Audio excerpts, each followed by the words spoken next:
I'm with Michelle Moore and Bruce Connolly at Moira Shire. Bruce is Economic Development Manager and Michelle is the Industry Development Manager.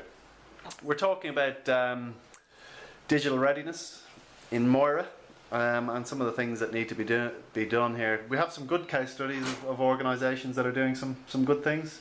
Any examples you want to share? Well, there's a couple of businesses in Moira Shire that are doing a very good job of it. Yeah. There's one business in Yarrawonga that Michelle's worked quite closely with, yeah, who are using online technology to widen the markets for their business. Yeah. And their turnover has increased to what, Michelle? Well, their online turnover's increased by 60%, so 6% of their business is now online. Okay, from a standing start a few years ago. Of zero. Okay, absolutely. So, why aren't their more markets are now all over the world, and not just constrained to Yarrawonga. That's amazing. The interesting thing about their business is they're selling products that would not normally be associated with their business. So they've really captured a market that you would not necessarily thought would be their market. So it really shows how you can use technology to start up a new business effectively within your own business. Absolutely. So a business like that, what makes them different from some of the businesses that aren't embracing this technology? In your mind, have they got different skills or different traits? Anything that's noticeable? I don't think they've got different traits. I just think they started to look at the environment they were in, and they needed to adapt because they knew that retail was coming under so much pressure. So they were happy to look at other strategies to increase those sales and still be able to have the lifestyle and live in a regional town. Yep, absolutely. And there's also an issue of a lot of country businesses are inherently conservative.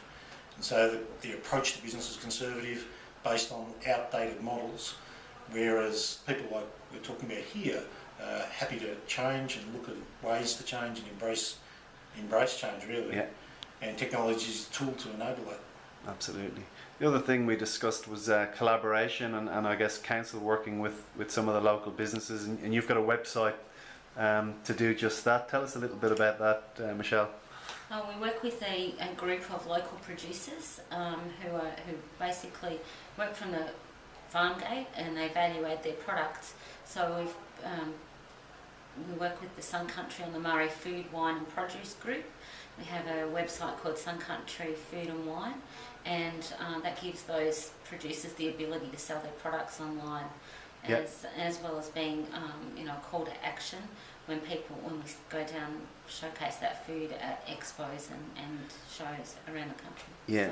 And there's obviously been some good successes we talked about, but some challenges as well. I'm interested in some of the challenges and just hearing about some of the challenges. Some of the challenges are that these are micro producers, so they are the growers, they are the pickers, and a lot of the time they don't have a lot of time to actually embrace that technology.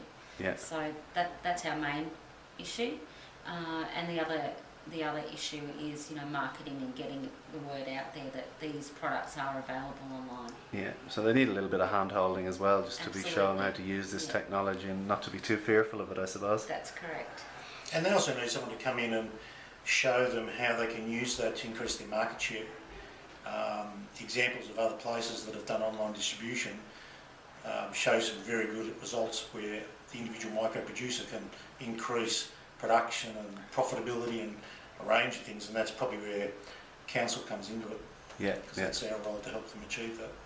The other interesting discussion we had was around opening up new markets and new export markets in particular, and some of the old rules do still apply in terms of understanding that if you go into new markets that you've got to still understand the culture, and you still have to understand how to deal with people, because people still want to do business with people, generally speaking. That's right. I think that's really important when we're dealing with overseas markets, that the cultures are respected, the relationships are still built, but that we can still embrace the technology to I guess further enhance those relationships. Yeah, great. And now finally, you guys want to put yourselves forward as a case study. So what are you going to do, Bruce, over the next 12 months? Because we're going to document it on the Digital Hume website. Well, I think our economic development strategy is at an end, so it's time to do a new one. Our existing one is a traditional economic development strategy, which is a very static document that you pick up and you read, or you can download it online. Yeah. What I'd like to try and do is create an interactive document that's got capacity to bring in things using technology such as QR codes and online video. And so it's an interactive document that we can actually apply across the world, if need be, to attract investment and people to participate with us. Great. Well, look, on that note, we'll be following closely. Thanks very much. Okay, thanks.